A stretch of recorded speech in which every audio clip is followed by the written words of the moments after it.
এই জুলাই বিপ্লব পরে শিক্ষার্থীদেরকে সজাগ থাকতে হবে। সবাই মিলে আমাদের এই বাংলাদেশকে সবার বাংলাদেশ হিসেবে আমরা বিনির্মাণ করব। আপনারা জানেন আজ থেকে আমাদের সনাতন ধর্মাবলম্বী ভাই বোনদের শুরু হচ্ছে। আমরা গতকালকে জগন্নাথ হলে গিয়েছিলাম, জায়গায় ডাকসুর জায়গা থেকে আমরা বিশ্ববিদ্যালয় প্রশাসনের সাথে দফায় দফায় বসেছি এবং আজকে আমরা স্বরাষ্ট্র উপদেষ্টার সাথে আমরা বসেছি। এই সাম্প্রদায়িক সম্প্রীতি সারা বিশ্বে আমরা নজির স্থাপন করেছি। তো বিগত সময়ে এই সাম্প্রদায়িক সম্প্রীতিকে বিনষ্ট করার জন্য এখানে বিভিন্ন পক্ষ চেষ্টা করেছে। আজকে এই দেশের সকল ধর্মের সকল মতের মানুষরা আজাদি পেয়েছে, তারা মত প্রকাশের স্বাধীনতা পেয়েছে এবং প্রত্যেকে তাদের ধর্মের যে চর্চাগুলো আছে সেগুলো স্বাধীনভাবে করতে পারছে।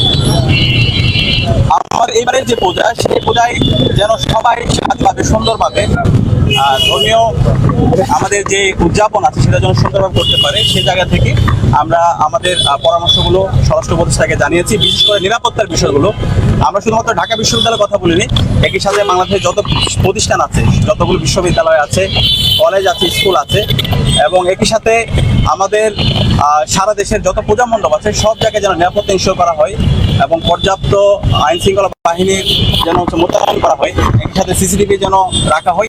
এই বিষয়গুলো আমরা কনসার্ন করে জানিয়েছি এবং বিগত সময়ে এই পূজা মণ্ডপ ভাঙ্গা, প্রতিমা ভাঙ্গার সাথে যারা জড়িত ছিল তাদেরকে যেন আইডেন্টিফাই করা হয় এবং তাদেরকে বিচারের আওতায় নিয়ে আসা হয়, সে কনসার্নটা জানিয়েছি। এবং স্বরাষ্ট্র উপদেষ্টা আমাদের জানিয়েছেন, ওনারা ইতিমধ্যে কয়েক দফা বসেছেন, আজকে ওনাদের মিটিং আছে, ওনাদের জায়গা থেকে সর্বোচ্চ আন্তরিকতার সাথে সামগ্রিক নিরাপত্তা আরও কীভাবে শক্তিশালী করা যায় সেটা নিয়ে ওনারা ওনাদের জায়গায় সর্বোচ্চ আন্তরিকতার সাথে কাজ করবে। আর আমরা আরও কয়েকটা দাবি জানিয়েছি। আপনারা জানেন জুলাই বিপ্লব করে ঢাকা বিশ্ববিদ্যালয়ে দুটো হত্যাকাণ্ড হয়েছে, সাম্য হত্যাকাণ্ড এবং তোফাজ্জল হত্যাকাণ্ড। তো তোফাজ্জল হত্যাকাণ্ডের আমরা এটার বিচার অগ্রগতি থাকলেও সাম্য হত্যাকাণ্ডের সামগ্রিক বিচার আমরা অগ্রগতি দেখতে পাচ্ছি না। এটার সাথে কারা জড়িত সেই রিপোর্টগুলো আমরা এখন পাইনি।